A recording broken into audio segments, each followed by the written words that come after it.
अभी सब्सक्राइब करें हमारा चैनल और पाएं मन सुंदर के सारे शानदार एपिसोड्स।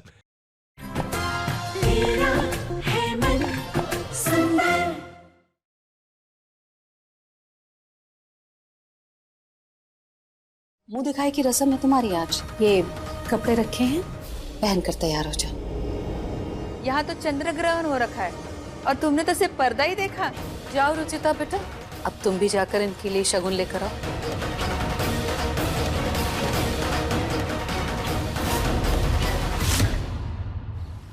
आपकी बहू शगुन लाने गई है या बनाने? वो सब तैयार है, बस वो आती होगी। लग तो नहीं रहा। खैर, हमें वैसे शगुन का लालच तो है नहीं, बहुत देर हो रही है, तो हम चलते हैं। अरे 2 मिनट रुकिए तो सही, रुचिता आती होगी। ऐसे कैसे खाली हाथ चले जाएंगे आप लोग, अच्छा नहीं लगेगा। नहीं, जाने दीजिए नीलम जी। सॉरी, मुझे आने में थोड़ी देर हो गई।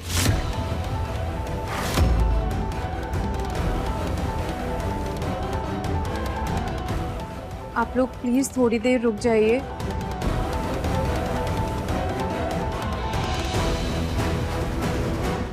आप लोगों ने इतने प्यार से मुझे शगुन दिया है, प्लीज मेरे हाथ की ये भेलपूरी खा के जाइए। इसके लिए इतना रुकवाया? इतने प्यार से लाई है बेचारी, तो खा लेते हैं ना। बैठो सब लोग।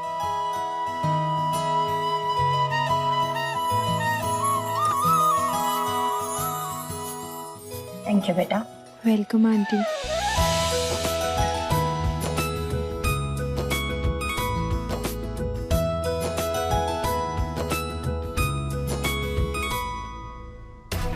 हमने तो शगुन की मिठाइयाँ रखी थी, ये भेल कहाँ से आई?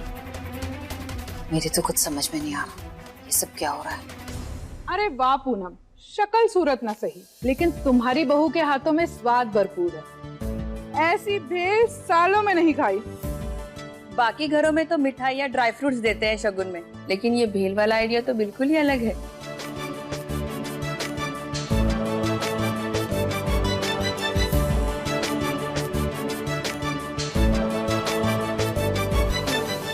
इस भेल के साथ हमारे परिवार की तरफ से आप सबके लिए एक छोटा सा शगुन।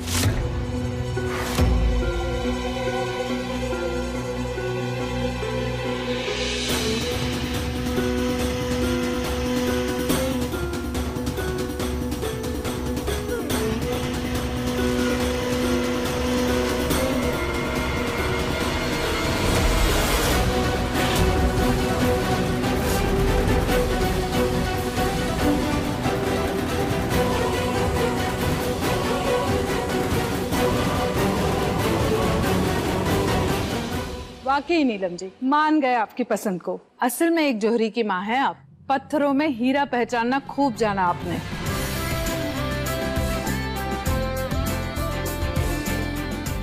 आपके घर में बहू के रूप में लक्ष्मी जी आई हैं।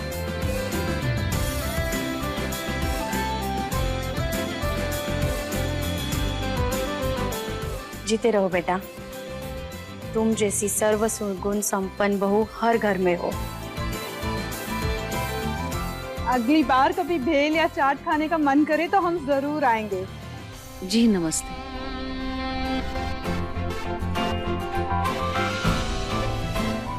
वाह बेटा, आज समाज ने जान लिया कि हमारी बहू कितनी काबिल है।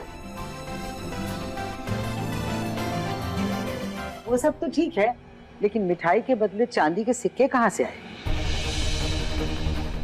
कहीं तुमने पूजा घर से तो नहीं लिए? नहीं नहीं दादी जी, मैंने पूजा घर से कुछ भी नहीं लिया है। मैं जब वो मिठाइयाँ लाने गई थी तो किचन में बहुत सारे चूहे थे और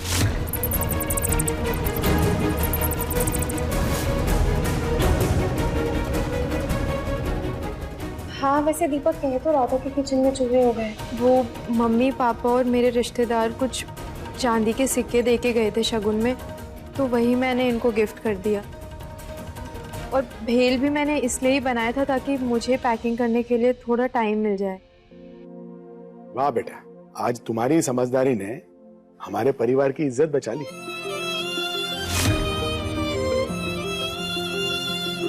बहू हूं मैं इस घर की पापा जी, इस परिवार का मान रखना मेरा फर्ज है। खैर, आप दोनों फ्रेश हो जाइए, मैं तब तक नाश्ता लगा देती हूँ। ठीक है बेटा। ऋतु, कल ही दीपक से कहकर पूरे घर का पेस्ट कंट्रोल करवाओ। ऐसे चूहों का घर में आना ठीक नहीं है। जी मम्मी।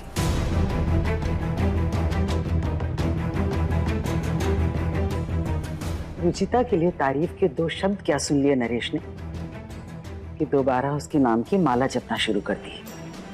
जब वो औरतें उसकी सूरत पर ताना कस रही थी, हमारा मजाक उड़ रहा था, वो सब सुनता तब समझ में आता कि हमने क्या क्या झेला है। बिल्कुल सही कह रही है माँ जी आप। चांदी के सिक्कों की चमक देखकर मन बदल गया उनका। कैसे तारीफों के पुल बांधने लगी, वरना हमारी बेइज्जती करने में कोई कसर नहीं छोड़ी थी उन्होंने। कल पग फेरों की रस्म है। मैं खाटू श्याम जी से मांगूंगी कि ये लड़की अपने मायके में ही रह जाए, यहाँ वापस ही ना आए। सारी सब्जी और राशन में लेके आया हूँ।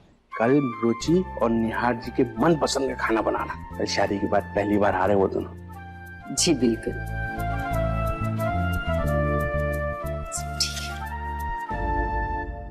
पता नहीं रुचि की मुंह दिखाई की रस्म कैसी हुई होगी। एक बार फोन करके पूछ लेती हूँ। कोई जरूरत नहीं है। बच्चे के पैदा होने के बाद जैसे उसकी नाल काटनी पड़ती है ताकि वो माँ से अपनी अलग एक पहचान बना सके, वैसे ही विदाई के बाद माँ को फिर एक बार अपनी बेटी से अपनी नाल काटनी पड़ती है ताकि बेटी ससुराल में रम पाए। ज्यादा उसकी गृहस्थी में दखल देगी तो खुद ही उसके जीवन में आग लगा देगी। माँ जी, अपनी बेटी की फिक्र होती है इसलिए पूछती हूँ।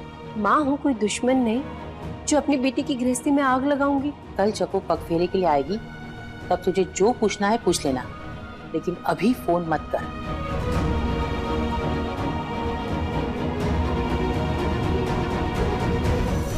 माँ और दादी ने सबके सामने रुचिता का सपोर्ट इसलिए नहीं किया होगा क्योंकि वो घर मेहमानों की बेइज्जती नहीं करना चाहते थे। फिर चाहे मेहमान घर की बहू की बेइज्जती करते रहे। प्रतीक जी, आप समझ रहे हैं, उन मोहल्लों की औरतों ने रुचिता के चेहरे का बहुत मजाक उड़ाया, बहुत बुरा भला बोला। ये देख रहे, माँ और दादी इस स्टैचू की तरह चुप रहे। उन औरतों की बातों से ज्यादा तो मुझे माँ और दादी की चुप्पी बुरी लग रही है। ऋतु, समाज में रहकर समाज से लड़ नहीं सकते, वरना वो हमें चैन से रहने नहीं देंगे। अजीब है, अपनों की बेइज्जती करवाकर हम चैन से जी लेंगे और अपनों का साथ देकर हम समाज के खिलाफ नहीं जा सकते।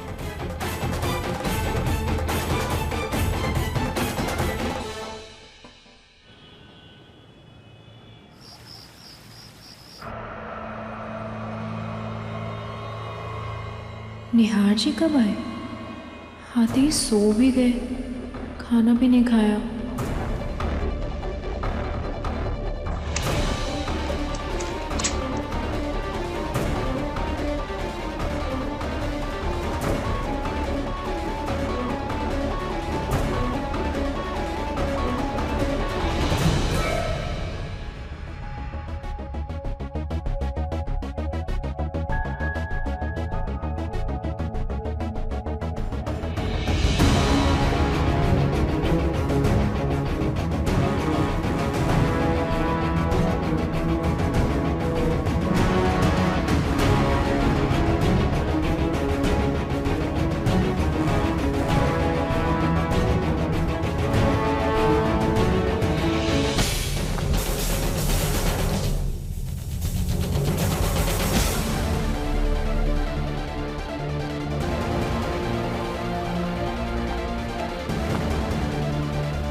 निहार जी को ठंड लग रही है तो एसी क्यों चला रखा है?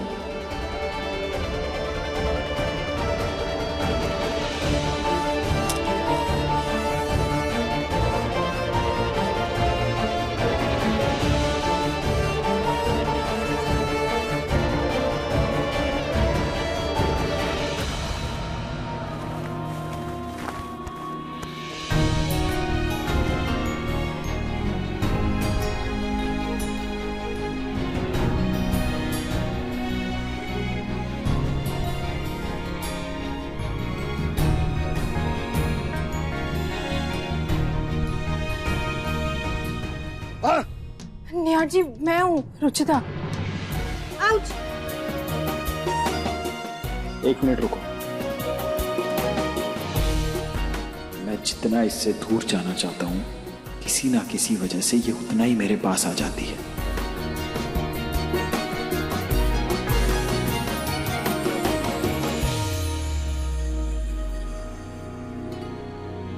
वैसे तुम क्या कर रही थी? मुझे ठंड लग रही थी तो मैं पीसी का रिमोट ले रही थी। मुझे गर्मी लगती है। तो कंबल क्यों ओढ़ा है? क्योंकि मुझे एसी चलाकर कंबल ओढ़ने की आदत है। और अगर तुम्हें ठंड लग रही है तो तुम अपना देख लो, मुझे डिस्टर्ब मत करो। सॉरी।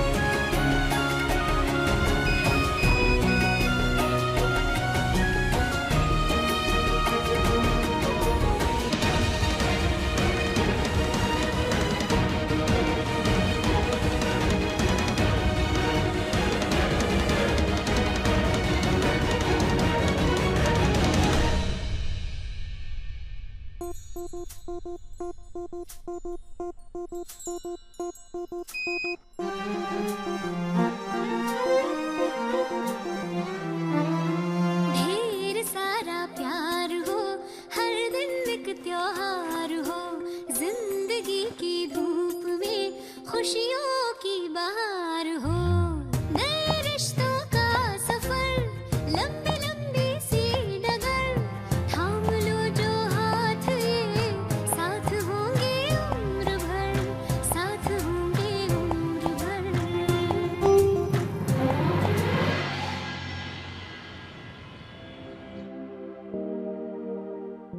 ये साड़ी मुझे दादी ने बहुत प्यार से दी है।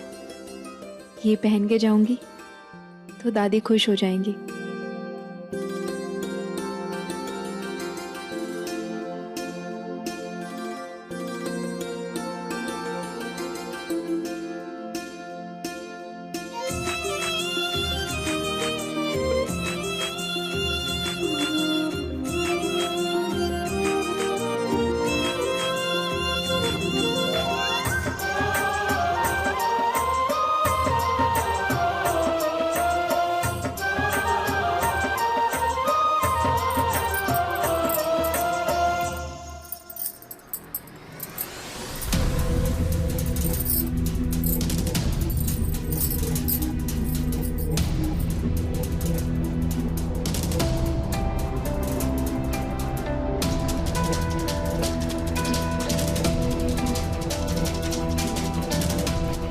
जी मैं जॉगिंग के लिए जा रहा हूँ।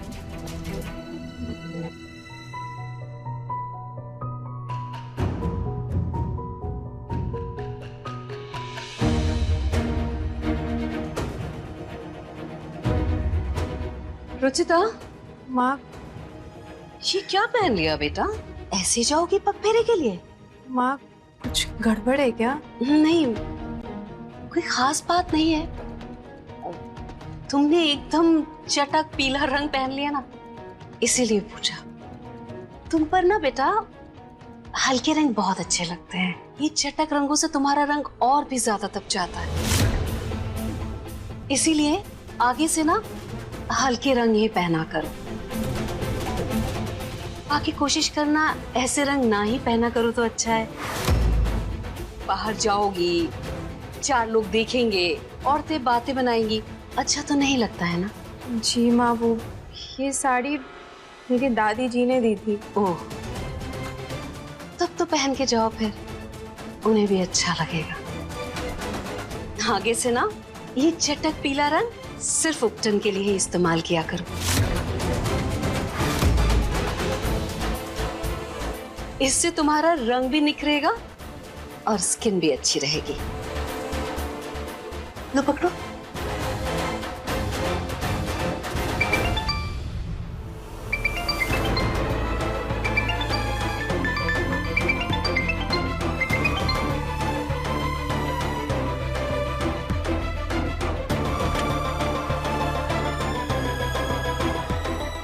हाँ मम्मी। बेटा तुम आ रहे हो ना, हम सब तुम्हारा इंतजार कर रहे हैं। हाँ मम्मी, निहार जी के फ्री होते ही हम निकल रहे हैं। रुचि, ये तो बता, तेरी मुंह दिखाई की रस्म कैसी रही? ये क्या? चांद के आगे पर्दा? यहाँ तो चंद्र ग्रहण हो रखा है और तुमने तो सिर्फ पर्दा ही देखा। शक्ल सूरत ना सही, लेकिन तुम्हारी बहू के हाथों में स्वाद भरपूर है। सब बहुत अच्छा हुआ था मम्मी, सबने खुलकर आशीर्वाद भी दिया। अच्छा ठीक है, चलो अब तुम लोग जल्दी से आ जाओ। तेरे पापा तो इतने बेचैन हो रहे हैं कि खाना ही नहीं खा रहे। कह रहे हैं आने दो उन लोगों को, फिर साथ में खाना खाएंगे। ओके मम्मी, जल्दी आती हूँ। ठीक है बेटा। माँ जी, वहाँ पे ना सब कुछ अच्छे से हुआ है। शांति का तो बीज ही नहीं है तुझमें, इतना समझाया था फिर भी पूछ ही लिया। माँ प्लीज आज मत कुछ कहिएगा, आज बड़ा ही शुभ दिन है। आज मेरी बेटी और दामाद पग फेरे की रस्म पूरी करने के लिए घर आ रहे हैं, तो प्लीज माँ। मैं बेचारी बुढ़िया किसी को क्या कुछ कहती हूँ, मैं तो चुप ही रहती हूँ। आपस में ही गप्पे मार लो ना, फिर मेरी मदद मत करना, कोई बच्चे को अकेले लगा रखा है। आ रहा हूँ।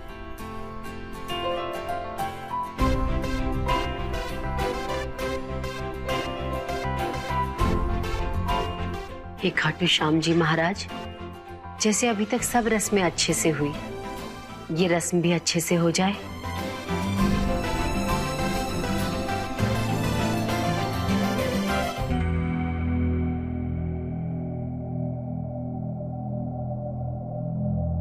मेरी एक इम्पोर्टेंट कॉन्फ्रेंस कॉल है। मैंने सोचा था पूजा के बाद हम घर चले जाएंगे, लेकिन अब इम्पोर्टेंट कॉल है, थोड़ी देर हो जाएगी। ऐसा करती हूँ, मम्मी को फोन करके बोल देती हूँ कि पापा को नाश्ता दे के दवाई दे दे।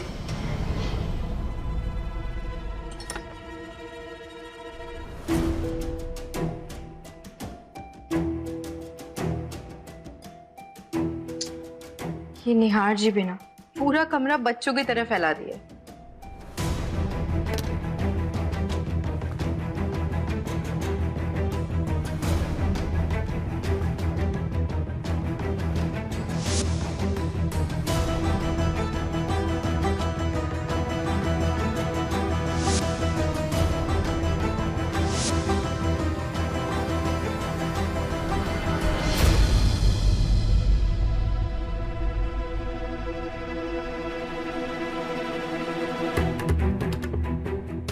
आप आ गए।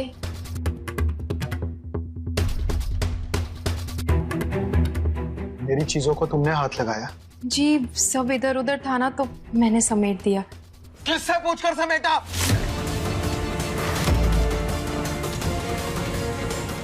किसने कहा था तुम्हें मेरी चीजों को हाथ लगाने के लिए?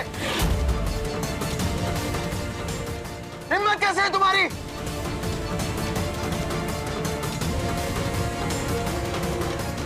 मैंने सोचा कि... क्या सोचा तुमने? हाँ? समझते क्या हो तुम अपने आप को? किसने हक दिया तुम्हें मेरी चीजों को हाथ लगाने के लिए? मेरी मॉम भी मेरी परमिशन के बिना मेरे सामान को हाथ नहीं लगाती। तुमने सब इधर उधर कैसे किया? निहार भैया, ऋतु, पति पत्नी का मामला है, बीच में बोलने की कोई जरूरत नहीं है। जी वो मैंने तो बस सारा सामान एक सा कर दिया था। क्या एक सा कर दिया था? मुझे सब ऐसे ही चाहिए। ये बेड पर बिखरे हुए कपड़े, ये आड़े टेढ़े जूते, ये बेडशीट बिखरी हुई, ऐसे ही सब बिखरा हुआ चाहिए मुझे आसपास। निहार भैया बस कीजिए, शांत हो जाइए। माँ जी, निहार के पापा भी ऑफिस गए हुए हैं। बेटा ऋतु बिल्कुल सही कह रही है, शांत हो जा। अब इतना गुस्सा करने का कोई फायदा नहीं है। आई एम सॉरी निहार जी, मुझे नहीं पता था कि कोई आपके सामान को हाथ लगाए, वो आपको नहीं पसंद है। नहीं है ये बेटा, अभी तेरे बारे में ज्यादा नहीं जानती है, और अभी अभी तो शादी हुई है। माफ कर दे इसे बेटा।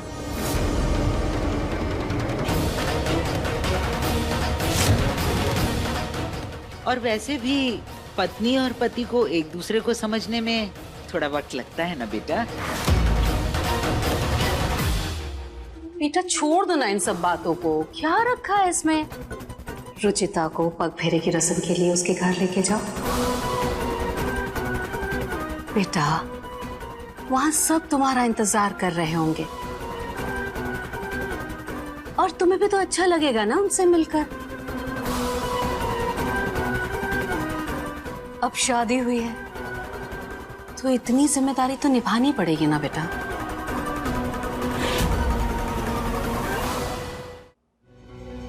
कोई जिम्मेदारी नहीं निभानी मुझे, कहीं नहीं जाऊंगा मैं इसके साथ।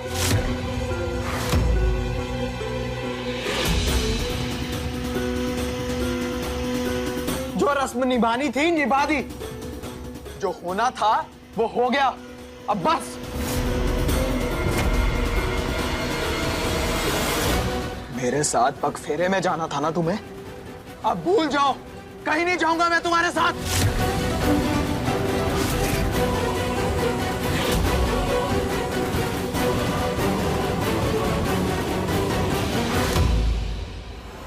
निहार जी प्लीज मेरा गुस्सा इन रस्म पर मत निकालिए, मैं आइंदा ऐसा कभी नहीं करूंगी। I am sorry Nihar ji, please घर जाने के लिए मना मत कीजिए, मेरी फैमिली हमारा इंतजार कर रही होगी। प्लीज प्लीज निहार जी, हम जल्दी वापस आ जाएंगे, प्लीज प्लीज मना मत कीजिए। आई डोंट केयर, नहीं जाऊंगा मतलब नहीं जाऊंगा, बात खत्म।